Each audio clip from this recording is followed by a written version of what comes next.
The contractions hit Megan Harper like a freight train as she clutched her swollen belly, her knuckles whitening against the hospital bed railings.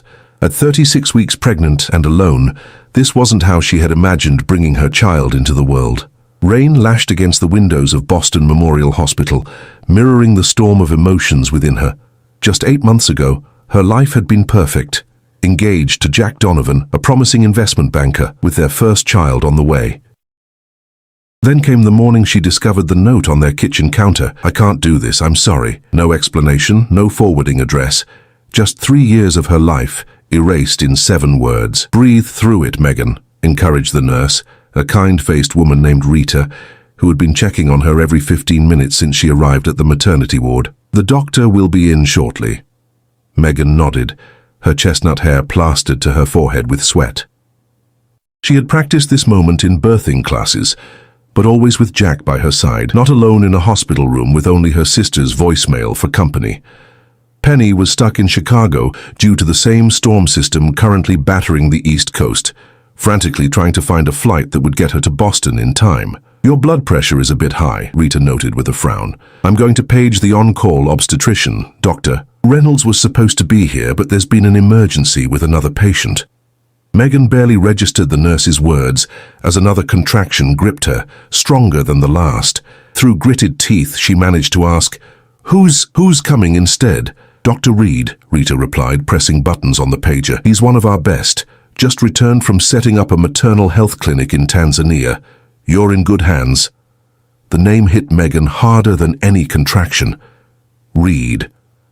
It couldn't be. Boston was a big city with many doctors. Surely life couldn't be this cruel, this coincidental.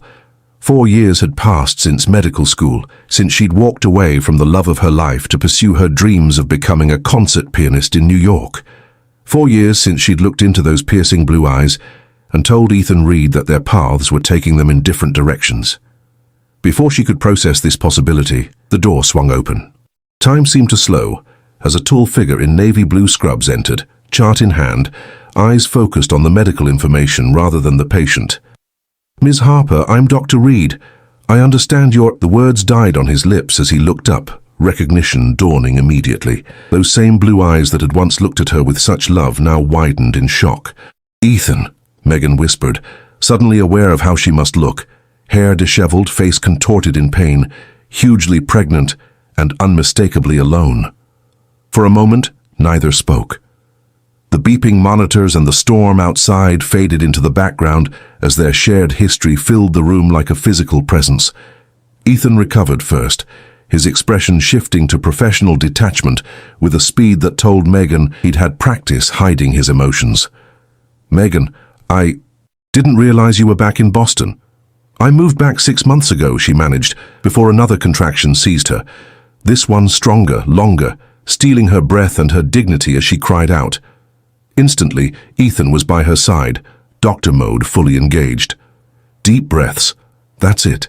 Let's check how you're progressing." His voice was steady, his hands sure as he examined her with clinical efficiency.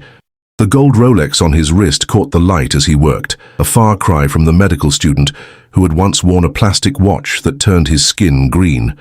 "You're at 7 centimeters, he informed her, pulling off his gloves, moving faster than expected for a first delivery. "How far apart are the contractions?"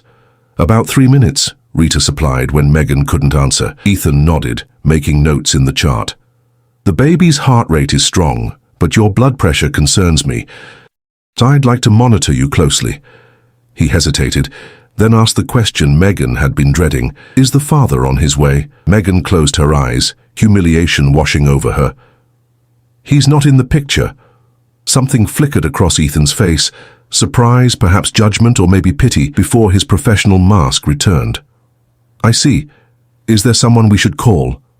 "My sister Penny is trying to get here from Chicago, but with the storm—" Megan trailed off as another contraction began building. When it passed, she found Ethan studying her with an intensity that made her squirm. "I'll be your doctor today, Megan," he said finally. "Unless you'd prefer I find someone else." The thought of explaining their history to another doctor while in the throes of labor was exhausting. Besides, despite everything, she knew Ethan was brilliant. His hands had always been steady, his mind sharp. "No, it's fine. You're here. That's what matters." A ghost of a smile touched his lips. "All right then. I'll be back to check on you in 30 minutes unless something changes." He turned to leave, then paused at the door. "For what it's worth, I'm sorry about your situation." After he left, Rita busied herself adjusting Megan's IV. "You two know each other?" "We were together in medical school," Megan replied, not wanting to elaborate on how she'd chosen a career in music over the life they'd planned together. How she'd broken not just his heart, but her own in the process. "Wait," Rita's eyes widened. "You were with Dr. Reed, the Dr. Reed. Girl, do you know what he's done since medical school? He's practically a celebrity in the medical world. Started that foundation that builds maternal clinics in developing countries. There was even that profile in Time magazine last year."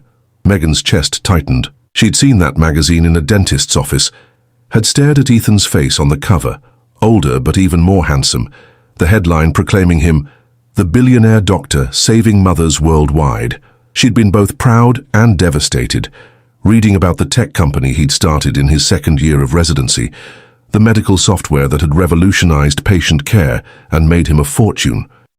He'd achieved everything they'd once dreamed about together, while she had ended up with a failed music career, a failed engagement, and now single motherhood. The next 2 hours passed in a blur of increasing pain as her labor progressed rapidly.